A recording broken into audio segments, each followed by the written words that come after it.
अल्लाह आए हो मेरी जिंदगी में तुम बहार बन के,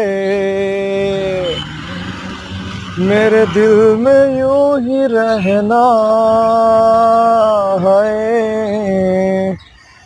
मेरे दिल में यूं ही रहना, तुम प्यार प्यार बन के आए हो। সবকিছুর ভিতরে আল্লাহ তাআলা একটা সৌন্দর্য দিয়ে রাখছে, শুধু ধরতে হইব আর কি সৌন্দর্যটা কোথায় কিভাবে কেমনে আছে।